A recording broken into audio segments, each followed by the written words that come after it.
this is my presentation on fake news and misinformation on social media. So I want to start by showing you guys a few examples of fake news and misinformation on social media. So first, we have this tweet from an English teacher here at Tallwood High School, Mr. Denver. And Mr. Denver tweets, "English is stupid and I hate English." So I want you to take a look at this tweet for a second and see if anything stands out to you, if you see anything suspicious here. When I look at this tweet, the first thing that I notice is that blue fact checker right there. So fact checkers on social media posts can be wrong at times and they can be put on the wrong post, but even if it is wrong and you see one, you should be a little suspicious of what you're looking at. The next thing I notice is that there's no profile picture and there's almost no likes. So we can infer that this account was probably just created. So the best thing to do in this situation to confirm if this is real or not is go to Mr. Denver himself and ask, "Hey, Mr. Denver, did you tweet this?" And he's going to say no, because this was something that I created on a fake tweet generator website. So we have another tweet from another teacher here at Tallwood High School, Mr. Wadahovich. And Mr. Wadahovich tweets, due to recent performance, we have decided to Sam Brodeen from the Tallwood varsity roster. He is bummed. And Fortnite Kid 111 replies, "Finally, dude can't play. I can't believe he scored 4 own goals."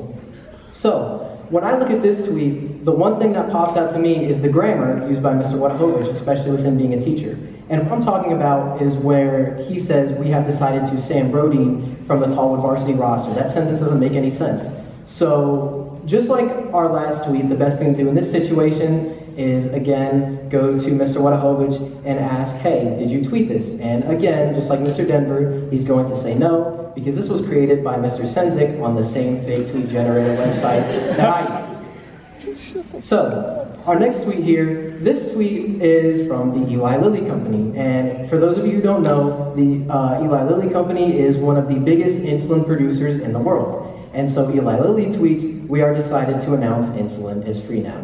And this tweet is a little different from the previous two in that this is a real tweet. This was not made on a fake tweet generator website. This is a very real tweet. This is a real screenshot taken from Twitter. The thing that's suspicious about this tweet is that blue verification check up there. So this account was created around the time that you could start paying to be verified on Twitter. And so what somebody did one day is they created a fake Eli Lilly account and they paid the small subscription fee for the verification mark, about $8 a month, and they started posting as if they were the real Eli Lilly Company, and people believed them. And so one day in November of 2022, they tweet, "We are excited to announce insulin is free now." And it goes viral and thousands of people believe it, and this causes the stock of the real Eli Lilly Company to immediately tank. And so this is just one example of the huge impact that one small fake tweet can have. And this is why I asked the question, how does fake news and misinformation on social media affect the way we perceive government and politics? So during my research, I found that fake news and misinformation on social media causes extremism. So here are a few examples of extremism from the past few years caused by fake news and misinformation on social media. So this first picture right here was taken at a Proud Boys rally around 2020, 2021, and the Proud Boys are a far-right extremist group in the United States that started from fake news and misinformation on the internet. The picture in the middle is from the January 6, 2021 attack on the United States Capitol. And this is when a large group of protesters attacked the United States Capitol in an attempt to take over. And this was sparked by fake news and misinformation on the internet. And this picture at the end here is of neo-Nazis and other white supremacists protesting outside of Disney World. They are protesting gay characters and POC characters inside Disney media. And this picture was taken about 8 months ago. So, now that we know that fake news and misinformation on social media causes extremism, now there's the question of how does fake news and misinformation on social media cause extremism? The answer is echo chambers. What is an echo chamber? I use this picture of a person in a bubble because it perfectly describes what an echo chamber is. An echo chamber is when social media sticks you in a bubble where you're only receiving content tailored toward your narrative and you're not receiving any kind of outside perspectives, and the content that you receive in an echo chamber tends to become more and more extreme over time, and this is how echo chambers can lead to extremism. And many social media platforms are designed to put users inside of echo chambers, so many of you in this room right now could be in an echo chamber and not even know it. So moving on to my global connection. For my global connection, I compared the World Press Freedom Index score of the United States, Russia, and Finland. So what is the World Press Freedom Index? It's just an index that ranks every single country every year based on how free their press is.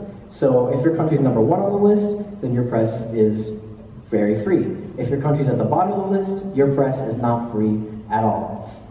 So first on the list, we have the United States, and we are 45th out of 180. So we're not quite at the top, but we're definitely not near the bottom. And this ranking is mainly because about 90 to 95% of all the media in our country is owned by the same 6 companies. So next, we have Russia, which is 164th out of 180. And this ranking is because ever since the invasion of Ukraine, all independent news sources in Russia were forced to shut down, so all of the media in Russia is entirely government controlled. And last on the list, we have Finland, which is number 5 out of 180. And Finland is really interesting to me because even though they're so high up on the list, they do have a fake news problem. But unlike us in the United States, where a lot of our fake news comes from people within the country, most of Finland's fake news comes from Russia. So for years now, Russia has been trying to spread propaganda about Finland into Finland. And in more recent years, they have taken to social media to do so.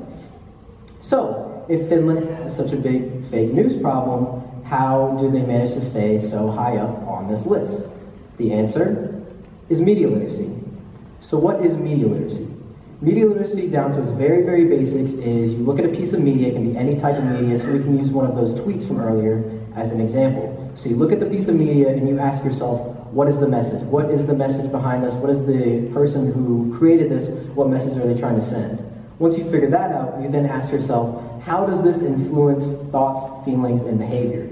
And once you figure that out, you can then use these simple skills to create and use media thoughtfully. And this is just the very, very basics of media literacy. Media literacy gets very, very complicated the further you go into it, and it's very different depending on the type of media that you're looking at. So what Finland does with media literacy is they have incorporated it into their education system, starting at a very young age, usually preschool, and they incorporate it into almost every school subject, and it gets more and more complicated as the years go on. So Finland has one of the most media literate populations in the world, and that is how they're able to combat fake news from Russia and stay so high up on the World Press Freedom Index. So, for my action. I went to all 4 of Mr. Paxton's Global Systems classes, and I gave a presentation very similar to this one.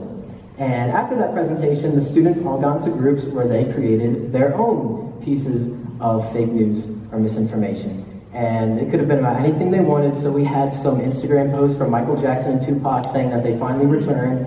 We had tweets from Mr. Paxton saying that he actually wasn't bald and he secretly had hair, stuff like that. So after they created their pieces of fake news and misinformation, we then looked at them all on the board and used media literacy skills to decipher what exactly made them fake news or misinformation. And I had 2 goals with this action.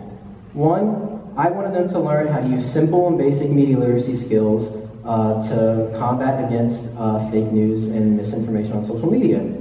And my second goal is I wanted to show them how easy it is to create fake news and misinformation.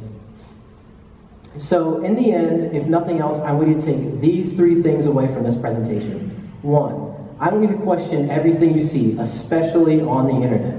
And since you're questioning everything you see, you should do research. Now, don't do research on every single thing you see, but if you see something that stands out to you, just do a quick Google search, go to some fact checkers, go to some reliable news sources, see what other people online have to say. And you're not always going to find the answer to your question, you're not always going to find the answer you want to hear, that's okay, but it's good to know how to do research.